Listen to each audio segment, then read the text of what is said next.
Hi everyone. In this video, I'll show you how to securely send high-value agreements by enabling QES in BoldSign. Before we dive in, let's take a quick look at QES. A qualified electronic signature is the most secure type of eSignature under eIDAS. It's legally equal to a handwritten signature and helps prevent fraud. To send a signature request, first I log into the BoldSign application and navigate to the Settings menu. Then I click on Business Profile to access the settings. Note that only the account administrator can access this page. Next, I scroll down to locate the Qualified Electronic Signatures QES option. By default, the QES feature is disabled for all users. When you try to enable QES, a dialog box will appear on your screen. Here, click the Contact Support button. A support request form will open and fill in all the required details. Make sure to provide accurate information. This helps the support team process your request faster. After submission, BoldSign's support team will review your request. You'll receive a confirmation email once QES is enabled for your account. Once you get the confirmation email, return to your BoldSign account settings. Now, I enable the QES option to start using qualified electronic signatures for my documents. I click the Save Changes button to apply my settings. Next, to send the document by enabling QES for signers, I click Create New and select Create New Document. This opens the Prepared Document for Signing page, where I upload the Non-Disclosure Agreement NDA form by clicking Browse. Next, I enter the client's name and email in the Add Recipient section.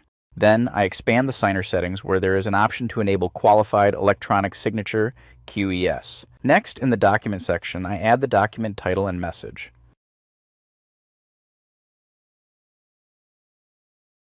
I then click Next, which takes me to the Configure Fields page.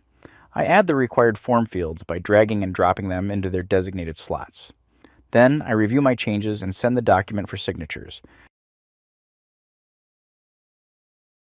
The document has now been successfully sent for signing. Next, let me switch to the signer's side and go through the signing process. I've received an email notification asking me to sign the document. I click Review and Sign and go to the document signing page, where I first accept the terms and conditions. Then I fill in the required form fields and click Verify. A verification dialog box appears asking me to confirm my EvroTrust identity. To proceed with signing, you need an EvroTrust account. If you haven't registered yet, download the EvroTrust mobile app from here for Android and here for iOS and complete the identity verification process. I verify my identity by providing my personal code, phone number, or email. I use my email address and click Verify. Upon clicking the verification button, I am redirected to the processing dialog, which displays a timer, verification ID, and transaction ID with a withdraw request link. This option is for withdrawing the request, preventing the signer from completing the signing process. For example, if you mistakenly sent the document for signing and need to revoke it, you can use the withdraw request option to cancel the signing process before it's completed.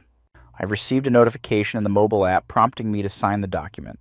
I tap Sign for free to complete the signing process. When the signing is successful, I am redirected to the BoldSign Sign Completion page. The document signing process has now been successfully completed. Let me show you the completed document and its audit trail, which I received in my email. First, I open the completed document. In the signature panel, you can see that the PDF is signed by signer's name. When I expand this section, you can see that the signature is a valid, qualified electronic signature under EU regulation. You can also check the certificate details under Signature Details. These certificate details verify the signer's identity, ensure the document remains untampered with through timestamp and encryption, and confirm compliance with eIDAS and legal standard. By having these details embedded in the document, you can confidently verify its legitimacy, making it legally valid and secure for business and regulatory purposes. Next, I open the audit trail document. Here you will find the detailed log. The process ends with QES being completed. And that's it. Your document is now securely signed and fully protected. Thank you for watching.